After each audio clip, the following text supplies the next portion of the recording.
Hello, this is Gordon from Testament of One. I'm here with Nhat, President of SuccessWorks, and we're here to talk about Testament of One today. This is our beginning of our weekly profiles we'll be doing every week in our Facebook page in Testament of One. Nhat, thanks very much for joining us. Oh, my pleasure. Cheers. Thanks for having me. I've gotten to know you over the last couple of years. As you're well aware, the social media component, especially in Facebook, is really important to helping others to carry the message. Sure. How does your faith play in your life, the foundation of faith in your personal life and in your business life as well? Faith is key. And without faith, really there's nothing to hang hope on. You got to know something's out there. What's it? Hebrews 11:1. Faith is things unseen, evidence of things hoped for. And that has helped carry through personal life when there's challenges, whether it's with family, husband, wife, and in business. Sometimes you're like wondering, gosh, definitely in the beginning, and there's sometimes, even now, wow, can we get this next account? Can we get to the next stage? Sure. So keeping that faith is critical.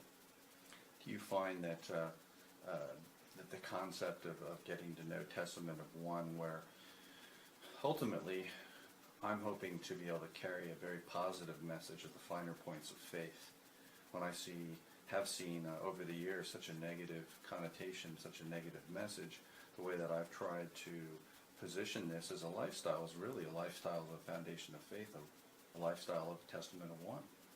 How do you find that resonates with you? Because I know you've shown a great interest in everything I'm trying to do and in everything that you're trying to do in the social media component to help others carry the message. Yeah, well, what got me really excited about Testament of One is that it's a subtle way to have a conversation. It helps people share their Testament of One. I think a lot of folks are dying to tell their story and carry their message. They just needed a medium to do that. And with Testament of One, I just thought it's sort of like that Army slogan a while back. You can be that person that makes a change. It doesn't have to be in a huge community. It could just be within your family or and just affecting one other person. So I think it was a powerful message. It's classy, and it's something that we can exemplify and have that brand on us without being overtly in your face. Well, if I might put you on the spot to our viewers out here, what might be your personal Testament of One? My personal Testament of One is really embodied by Matthew 7, particularly Matthew 7:7, where Jesus says, seek and you shall find, knock and it will open to you. And I think a lot of folks focus, even though they want certain things, they focus on the negative. And why isn't this thing working? Instead of saying, sort of like the whole Edison mindset, hey, this is one way that won't work. And hey, that's the positive in it, that I know I'm going to succeed. Or my family's going to do well, instead of, my wife did this again, or my kid this again. You keep focusing on that negative, you'll get that negative. So I think that's how my testimony, really living that Matthew 7:7. Though I'm not perfect, obviously, always have those occasional negative moments, but if we can direct ourselves in a positive direction most of the time, Sure. whether it's not personal or business life, I think we'll progressively get better. Interesting.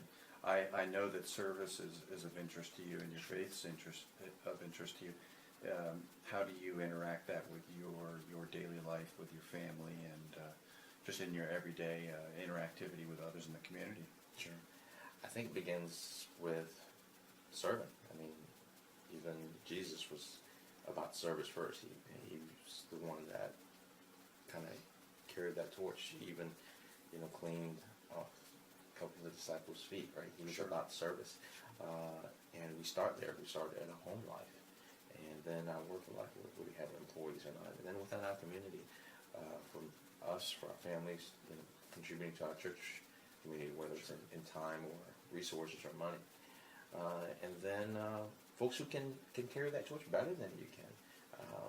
Like the whole Coach for Kids campaign. We came in years ago as refugees, and we were blessed enough to have a church sponsor us, and they gave us a lot of things. So it's sort of our duty to kind of give back, and if there are folks that can do those programs better, like the Codes for Kids or Sure. 100,000 Meals for the Hunger and those type of things, then we try to contribute to that and spread the word and do what we can, whether it's through social media or Sure. whether it's high touch or high tech. Let them support it any we can. That's great. And so I know you personally Yeah. as well, and I know that you like to work within the community and to support some of those companies. Some of those causes that you spoke of, are there any companies that are specifically very focused in on using the strength and the breadth of their market position, if you will, to help promote that to others? Yeah, well, primarily I learned this through Puritan Cleaners, who's an outstanding corporate citizen in the community, and they are really bleeding edge for dry cleaner, and have spread that both through their 13 locations as well as online. They've really learned that social media aspect and learned to spread that message through their service. So do you get to your fashionable clothing? Do you get that clean there at Puritan Cleaners as well? I do. I like doing businesses with a faith component, with service in mind, helping the community and giving back to the community. And I think that's their testament of one. And along with mine, we want to live and exemplify folks who do it well. Cheers. Well, thank you very much for joining us today. This is our first video component for our weekly profiles with Testament of One. I'm Gordon Sharpolster, and this is Nhat, president of SuccessWorks. Thanks very much for joining us My today. pleasure. Cheers. Pleasure.